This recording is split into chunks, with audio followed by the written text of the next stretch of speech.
India Legal presents Courts Roundup.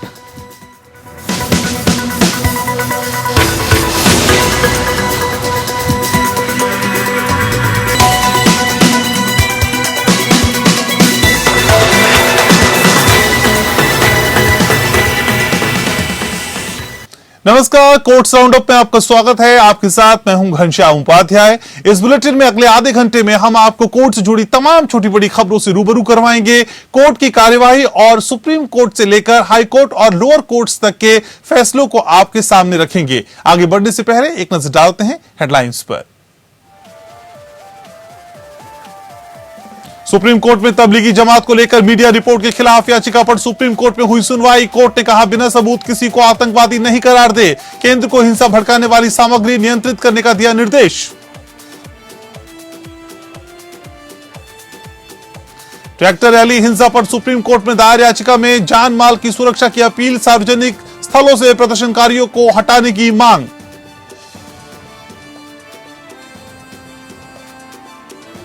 Supreme court में NDTV के promoters Pranay राय और राधिका रॉय की याचिका पर हुई सुनवाई। सुप्रीम कोर्ट ने शेयर मूल्यों का मांगा स्टेटमेंट। याचिका में सिक्योरिटीज अपीलेट ट्रिब्यूनल के फैसले को दी गई है चुनौती। केरल हाईकोर्ट ने विराट कोहली, अभिनेत्री तमन्ना भाटिया और अजू वर्गीज और राज्य सरकार को ऑनलाइन गैम्बलिंग पर प्रतिबंध लगाने की मांग करने वाली याचिका पर जारी किया नोटिस।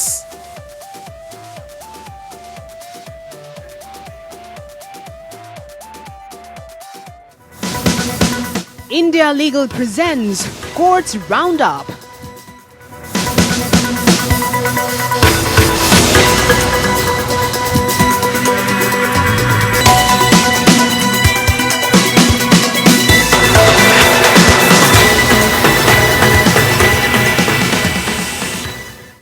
कोविड काल में तबलीगी जमात को लेकर मीडिया रिपोर्ट के खिलाफ सुप्रीम कोर्ट में सुनवाई हुई। तबलीगी जमात मामले में मीडिया रिपोर्टिंग को झूठा बताने वाली याचिका पर सुनवाई करते हुए देश के प्रधान न्यायाधीश एस.ए. बोबडे ने कहा कि निष्पक्ष और सच्ची रिपोर्टिंग करना कोई समस्या नहीं है, लेकिन दूसरों को परेशान करने के लिए ऐसा करना बड़ी समस्या है। सुप्रीम कोर्ट ने केंद्र सरकार से केबल टीवी नेटवर्क अधिनियम 1994 के तहत उस सामग्री के प्रसारण को नियंत्रित करने के लिए कहा जिसमें हिंसा भड़काने की संभावना है। कोर्ट ने यह भी कहा कि वो बिना सबूत के किसी किसान को आतंकवादी करार ना दे।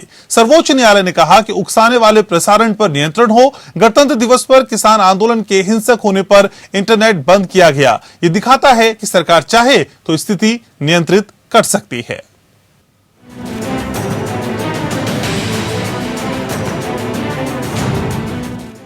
तबलीगी जमात मरकज मामले में सुनवाई के दौरान सुप्रीम कोर्ट ने 26 जनवरी को किसान रैली का मामला उठाया है। इस केस की सुनवाई के दौरान प्रधान न्यायाधीश एस.ए. बोबडे ने नाराजगी जताते हुए कहा कि सरकार इस मुद्दे पर आंखें मूंदे हुए क्यों है, कुछ कर क्यों नहीं रही है। आपको बता दें कि गणतंत्र दिवस वाले दिन किसान आंदोलन के तहत किसानों ने ट्रैक्टर रैली निकाली थी, जो हिंसक हो गई थी और कई जगहों पर तोड़फोड़ की गई थी। सुप्रीम कोर्ट ने तबलीगी जमात की मीडिया रिपोर्टों के खिलाफ जमीयत उलेमा-ए-हिंद और पीस पार्टी समेत अन्य लोगों की याचिका पर सुनवाई के दौरान 26 जनवरी की इस घटना पर भी टिप्पणी की। कोर्ट ने कहा कि कुछ समाचारों पर नियंत्रण उतना ही महत्वपूर्ण है जितना कि कुछ निवारक उपाय अपनाना और कानून और व्यवस्था की स्थिति की जांच करना। मैं नहीं जानता कि आप इसके लिए आंखें बंद क्यों किए हुए हैं। सीजीआई ने कहा कि फेक न्यूज की वजह से हिंसा हो, किसी की जान जाए, ये नहीं होना चाहिए। ऐसी स्थिति नहीं पैदा होनी चाहिए किसी खबर की वजह से। याचिकाकर्ता ने कहा कि सरकार के पास ऐसे कार्यक्रम पर रोक लगाने की शक्ति है। केंद्र सरकार ने सुप्रीम कोर्ट में हलफनामा दाखिल कर कहा था कि मीडिया को जमात के मुद्दे पर रिपोर्टिंग करने से नहीं रोक सकते। ये प्रेस की स्वतंत्रता का मामला है। मरकज के बारे में अधिकांश रिपोर्टें गलत नहीं थी। सॉलिसिटर जनरल तुषार मेहता ने कहा कि केबल टीवी, डीटीएच और ओटीटी पर तकनीकी पहलू क्या हैं और कैसे नियमित किया जाता है, इस पर सरकार पूरा खाका पेश करेगी। इसके लिए उन्होंने कोर्ट से समय मांगा, जिस पर सीजीआई ने सरकार को 3 सप्ताह का समय दिया है कि टीवी की खबरें कार्यक्रम को नियमित करने और तकनीक व्यवस्था क्या है, इन सब पहलुओं पर सरकार और सभी पक्षकारों को जवाब दाखिल करें। जमीयत उलेमा हिंद ने मरकज मामले की मीडिया कवरेज को दुर्भावना भरा बताते हुए सुप्रीम कोर्ट में याचिका दायर की थी। इसमें कहा गया है कि मीडिया गैर जिम्मेदारी से काम कर रही है। मीडिया ऐसा दिखा रहा है जैसे मुसलमान कोरोना फैलाने की मुहिम चला रहे हैं और कोर्ट इस पर रोक लगाए। मीडिया और सोशल मीडिया में झूठी खबर फैलाने वालों पर कार्रवाई का आदेश दे, जिस पर सुनवाई हो रही है। Bureau report. और इस वक्त हमारे साथ अधिवक्ता शिवम शर्मा जुड़ रहे हैं। शिवम जी, स्वागत है आपका। तबलीगी जमात की याचिका पर सुनवाई पर सुप्रीम कोर्ट ने मीडिया पर सरकार को क्या निर्देश दिया है सर? देखिए, सीबीआई की नेतृत्व वाली जो बेंच है उसने सुनवाई करते हुए कहा है कि हम लोगों के बारे में इतना चिंतित नहीं है, लोग इन दिनों कुछ भी कह रहे हैं। हम उन स्थितियों से चिंतित हैं जो हिंसा पैदा करती हैं और संपत्ति और जीवन को नुकसान पहुंचा सकती है। देखिए, आपको बताना चाहता हूँ कि सीबीआई ने आज केंद्र सरकार से केवल टीवी नेटवर्क विनियम अधिनियम और प्रोग्राम कोड के तहत उसकी शक्तियों के बारे में पूछा, ताकि भड़काऊ सामग्री के प्रसारण को रोका जा सके और किसी भी कानून और व्यवस्था की स्थिति को रोका जा सके। देखिए, सीबीआई ने टिप्पणी की, हम प्रसारण के बारे में चिंतित हैं जो हिंसा भड़काते हैं। देखिए, वहीं सॉलिसिटर जनरल ने कहा कि सरकार आपत्तिजनक सामग्री का प्रसारण रोक सकती है और वह उन उदाहरणों का विवरण रिकॉर्ड में लाएगी जहां सरकार ने अधिनियम के तहत अपनी शक्तियों का प्रयोग किया है।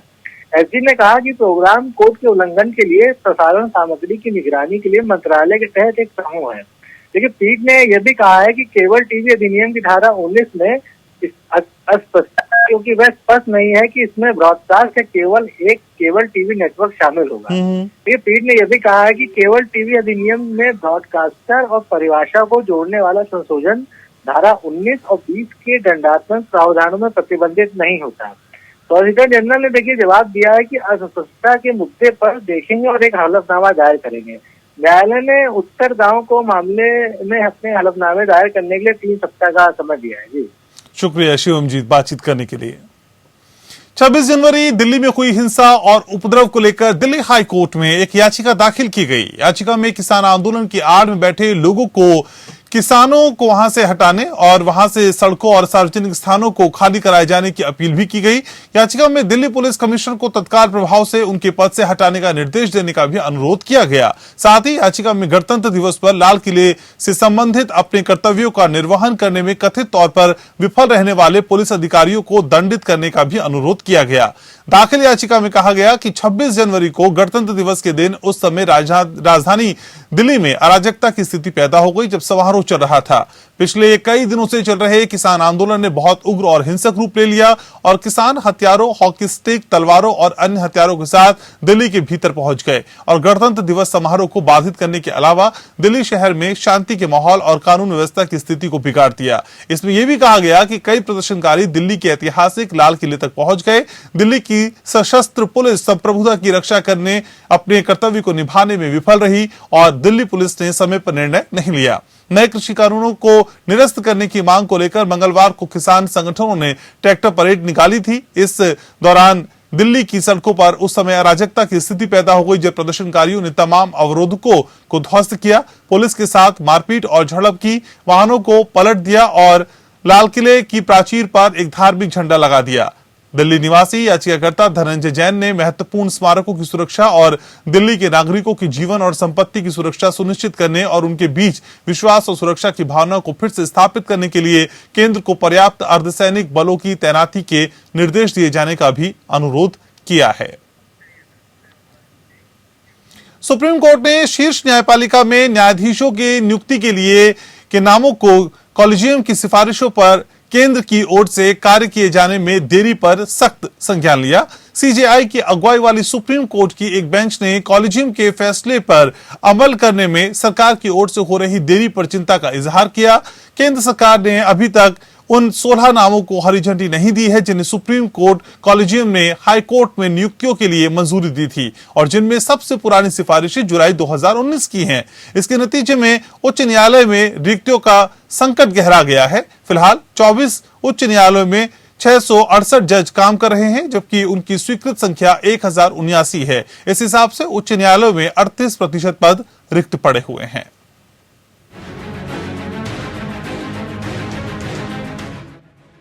सुप्रीम कोर्ट ने शीर्ष न्यायपालिका में न्यायाधीशों की नियुक्ति के लिए नामों की कॉलेजियम की सिफारिश पर केंद्र की ओर से कार्य किए जाने में देरी पर सख्त संज्ञान लिया है। शीर्ष अदालत ने कहा, कि ये बहुत ही चिंता का विषय है। कोर्ट ने कहा कि आज की तारीख में न्यायाधीशों की नियुक्ति संबंधी 189 प्रस्ताव लंबित हैं। साथ ही सरकार को अपने ताजा रुख से अवगत कराने को कहा। प्रधान न्यायाधीश एस.ए. बोबडे की अध्यक्षता वाली पीठ ने अटॉर्नी जनरल के वेणुगोपाल को इस बात से अवगत कराने को कहा कि हाईकोर्ट में न्यायाधीशों की नियुक्ति के लिए कॉलेजियम की सिफारिश पर जवाब देने के लिए कानून मंत्रालय को कितने वक्त की जरूरत होगी। पीठ ने कहा कि यदि आप कॉलेजियम की सिफारिशों पर 5 महीने तक टिप्पणी नहीं करेंगे तो ये बहुत ही चिंता का विषय है। पीठ के सदस्यों में न्यायमूर्ति एस.के. कौल और न्यायमूर्ति सूर्यकांत भी शामिल हैं। शीर्ष न्यायालय ने टिप्पणी की कि हम लंबित नामों पर 29 जनवरी को अपडेट चाहते हैं और मान लिया जाए कि आपको आपत्ति है और आप नाम वापस भेजते हैं तो हम फिर से उसे दोहरा सकते हैं। लेकिन यदि आप कॉलेजियम की सिफारिशों पर 5 महीने तक टिप्पणी ही नहीं करेंगे तो ये बहुत ही चिंता का विषय है। पीठ ने कहा कि कुछ मामलों में केंद्र ने सिफारिशों पर जवाब देने में 1 साल से अधिक का समय लगाया और आमतौर पर उनके लंबित रहने के लिए खुफिया ब्यूरो या राज्य सरकारों का जिक्र किया। न्यायालय ने इस विषय की सुनवाई 2 हफ्ते बाद के लिए निर्धारित करते हुए कहा, हमें इसे ठीक करने की जरूरत है। ये टिप्पणी ओडिशा से 2019 में उत्पन्न हुए PLR प्रोजेक्ट प्राइवेट लिमिटेड की एक याचिका के हस्तांतरण पर की गई है। वहां उस वक्त वकीलों ने राज्य के अन्य हिस्सों में उच्च न्यायालय की सर्किट पीठ की मांग करते हुए कई जिलों में हड़ताल कर दी थी।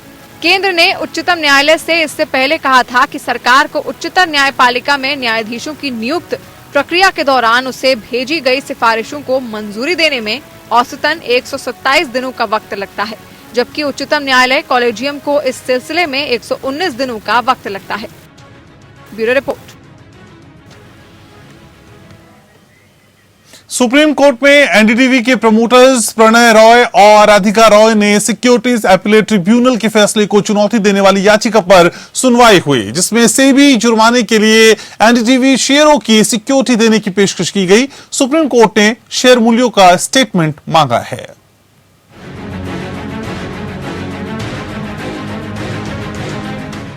सुप्रीम कोर्ट ने एनडीटीवी के प्रमोटरों प्रणय रॉय और राधिका रॉय द्वारा प्रतिभूति अपीलीय न्यायाधिकरण के एक आदेश के खिलाफ दायर की गई अपील पर विचार किया, जिसमें उन्हें इनसाइडर ट्रेडिंग के माध्यम से किए गए गलत लाभ का 50% भुगतान करने का निर्देश दिया गया। याचिकाकर्ताओं के लिए वरिष्ठ अधिवक्ता मुकुल रोहतगी ने शुरू किया। याचिकाकर्ता पति और पत्नी हैं।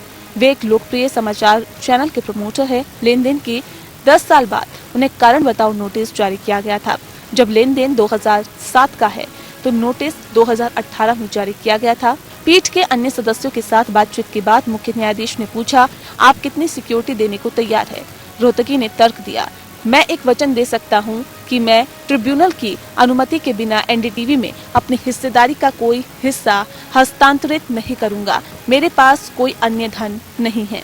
सीजे ने अवलोकन किया, हम आपकी समस्या, आपकी दशा को समझते हैं, लेकिन आपको कुछ सिक्योरिटी देनी होगी, अन्यथा ट्रिब्यूनल आपको नहीं सुनेगा। जब रोहतगी ने आग्रह किया कि हम एक संघर्षरत न्यूज चैनल है, तो हमें बहुत बुरा झटका लगा है। मुख्य न्यायाधीश ने पूछा, शेयरों का मूल्य क्या है? रोहतगी ने कहा, ये प्रश्न में पैसे के मूल्य से बहुत अधिक है, 15 करोड़ से अधिक है। पीठ ने रोहतगी की याचिका को दर्ज किया कि उन्होंने अपने मूल्य के साथ शेयरों का एक बयान अदालत में प्रस्तुत करने का वचन दिया है, जिसे याचिकाकर्ता ट्रिब्यूनल द्वारा आदेशित जमा के बदले में सिक्योरिटी के रूप में पेश करने के लिए सहमत हुए हैं। पिछले साल 27 नवंबर को सेबी ने 17 अप्रैल 2008 से तिथि तक 6% प्रति वर्ष की दर से ब्याज के साथ साथ 16.97 करोड़ के गलत लाभ की राशि को वापस करने का निर्देश दिया था। सेबी ने कहा था कि मूल्य संवेदनशील सूचना यूपीएसआई के कब्जे में रहते हुए अप्रैल 2008 में कंपनी के शेयरों में सौदा करके गलत लाभ कमाया। इस आदेश के खिलाफ प्रतिभूति अपीलीय न्यायाधिकरण या एसएटी में अपील की गई। 4 जनवरी 2021 को एसएटी ने पूर्ण रूप से रोक लगाने से इनकार कर दिया और उन्हें 4 सप्ताह के भीतर 50% जुर्माना जमा करने का निर्देश दिया गया था। इस आदेश को चुनौती देते हुए उन्होंने सर्वोच्च न्यायालय में सिविल अपील दायर की। सेबी ने एनडीटीवी के प्रमोटरों राधिका रॉय और प्रणय रॉय को प्रतिभूति बाजारों तक पहुंचने से रोकने के लिए 1 वर्ष बाद एनडीटीवी शेयरधारकों से मूल्य संवेदनशील जानकारी छुपाने के आरोप में राधिका और प्रणय रॉय और आरआरपीआर होल्डिंग्स प्राइवेट लिमिटेड पर 27 करोड़ रुपए का जुर्माना लगाया था। Bureau report. सुप्रीम कोर्ट ने इस मसले पर अपना फैसला सुरक्षित रखा कि क्या अखिल भारतीय सेवाओं में परीक्षा में लेखक की सुविधा का विस्तार उन व्यक्तियों के लिए किया जा सकता है जो हालांकि दिव्यांग हैं लेकिन बेंचमार्क दिव्यांग व्यक्ति नहीं है। दिव्यांग व्यक्तियों के अधिकार अधिनियम 2016 की धारा 2(r) बेंचमार्क दिव्यांग वाले व्यक्ति को एक निर्दिष्ट दिव्यांगिता के 40% से कम ना होने वाले व्यक्ति के रूप में परिभाषित करती है। अधिनियम की धारा 34 में प्रावधान है कि प्रत्येक उपयुक्त सरकार हर सरकारी प्रतिष्ठान में प्रत्येक समूह के पदों में संवर्ग की कुल रिक्तियों की संख्या के 4% से कम ना हो काडर की नियुक्ति करेगी, जिसका अर्थ है कि उन्हें बेंचमार्क दिव्यांग व्यक्तियों से भरा जाना है। Justice DY Chandrachud, justice Indira Banerjee और जस्टिस संजीव खन्ना की पीठ यूपीएससी की अधिसूचना से दुखी एक उम्मीदवार की याचिका पर विचार कर रही थी, जिसमें DOPT दिशा निर्देशों के संदर्भ में केवल बेंचमार्क दिव्यांग व्यक्तियों के लिए ही लेखक की सुविधा प्रदान की गई है। फरवरी 2020 की एम्स की रिपोर्ट के अनुसार याचिकाकर्ता क्रोनिक न्यूरोलॉजिकल स्थिति से पीड़ित है, जो अधिनियम की अनुसूची के तहत एक निर्दिष्ट दिव्यांगता है। न्यायमूर्ति चंद्रचूड़ ने फैसला सुरक्षित रखते हुए कहा, जबकि यह मुद्दा आवश्यक है, हम भानुमति का पिटारा भी नहीं खोलना चाहते हैं। हम जानते हैं कि किस तरह के मेडिकल प्रमाण पत्र तैयार किए जा सकते हैं। यह अधिनियम के तहत समान पहुंच की गारंटी के खिलाफ होगा, लेकिन ऐसे प्रतिभाशाली युवा भी हो सकते हैं जो बेंचमार्क दिव्यांग वाले व्यक्तियों की दहलीज को पूरा नहीं करते हैं। हमें परीक्षा की शुद्धता के साथ दिव्यांगों के पहुंच के अधिकार को संतुलित करने की आवश्यकता है।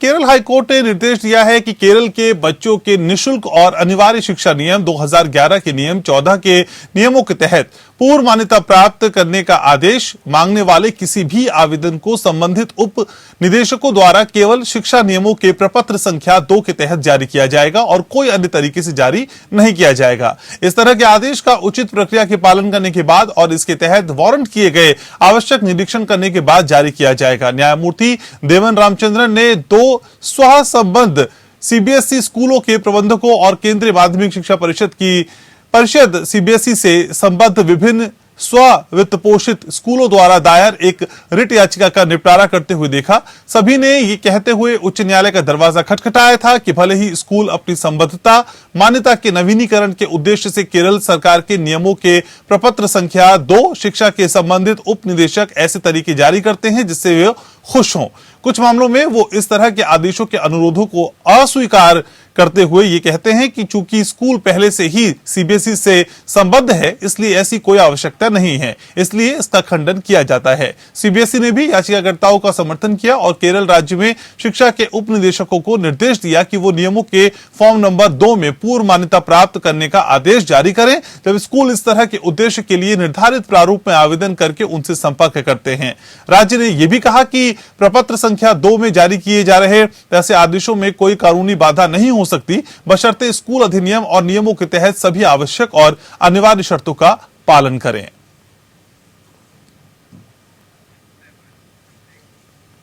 केरल हाईकोर्ट ने भारतीय क्रिकेट टीम के कप्तान विराट कोहली, अभिनेत्री तमन्ना भाटिया और अजू वर्गीज को राज्य सरकार को ऑनलाइन गैम्बलिंग पर प्रतिबंध लगाने की मांग करने वाली याचिका पर नोटिस जारी किया है। मुख्य न्यायाधीश S मणिकुमार और जस्टिस अनिल के नरेंद्र ने उनकी खंडपीठ की एक जनहित याचिका पर यह नोटिस उन्होंने जारी किया, जो फिल्म निर्देशक पाउल वड़क्कन द्वारा दायर की गई।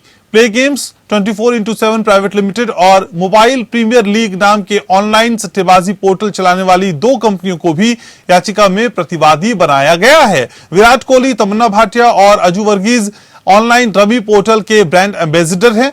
पीठ ने केरल सरकार से इस याचिका पर 10 दिन के भीतर जवाब देने के लिए कहा है। एडवोकेट जोमी के जोस के माध्यम से दायर याचिका में कहा गया कि ऑनलाइन गैम्बलिंग अब राज्य के में एक बढ़ता हुआ खतरा है और जिसका प्राथमिक लक्ष्य कम आय वर्ग के लोगों को लुभाना होगा, जिनको आसानी से पैसा बनाने का प्रलोभन दिया जाएगा। याचिका में कहा गया कि ये प्लेटफॉर्म मशहूर हस्तियों का सहारा ले रहे हैं ताकि अपने दर्शकों को झूठे वादे के साथ आकर्षित कर सके और लोगों को बेवकूफ बना सके। प्राथमिक लक्ष्य कम आय वाले लोगों को लुभाना है, जिनको आसानी से पैसा कमाने के लिए लुभाया जा सकता है। लोग इन धोखाधड़ी करने वाले प्लेटफॉर्म्स के शिकार होते हैं और अपनी जीवन भर की कमाई को लुटा देते हैं। राज्य भर से इस तरह के घोटालों की खबरें आ रही हैं। याचिका में पिछले दिनों ही ऑनलाइन सट्टेबाजी में पैसा गंवाने के बाद केरल के एक युवा द्वारा आत्महत्या करने के मामले पर भी प्रकाश डाला गया। यह भी बताया गया कि मद्रास और गुजरात के उच्च न्यायालयों ने ऑनलाइन गैम्बलिंग के खिलाफ दिशा निर्देश पारित किए हैं और आंध्र प्रदेश, असम और ओडिशा राज्यों ने इसके खिलाफ कानून बनाए हैं।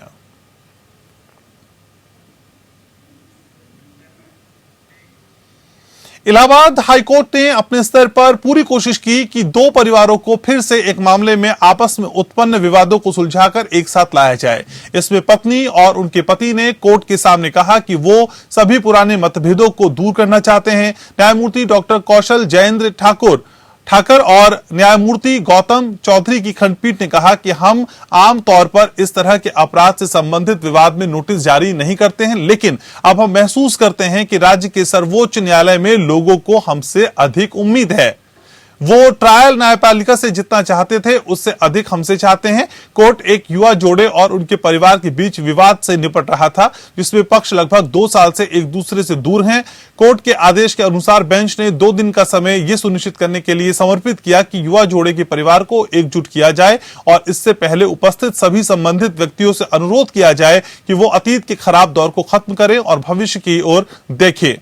कोर्ट ने टिप्पणी करते हुए कहा कि निपटारन के लिए जो हम कर रहे हैं हमारे लिए एक निपटारन से अधिक है, क्योंकि हमें युवा जोड़े और उनके माता पिता के लिए वास्तविक न्याय किया है। कोर्ट ने यह भी उम्मीद जताई कि पति को 2 फरवरी 2021 को या उससे पहले उपयुक्त आवास का पता लगाएगा। दरअसल उन्होंने पुणे के किराए के आवास को खाली कर दिया था और उन्होंने अदालत को आश्वासन दिया कि वो उसकी भविष्य की योजना के बारे में न्यायालय को सूचित करेंगे। तो इन तमाम खबरों के साथ कोर्ट राउंड अप में आज के लिए बस इतना ही। India Legal presents Courts Roundup.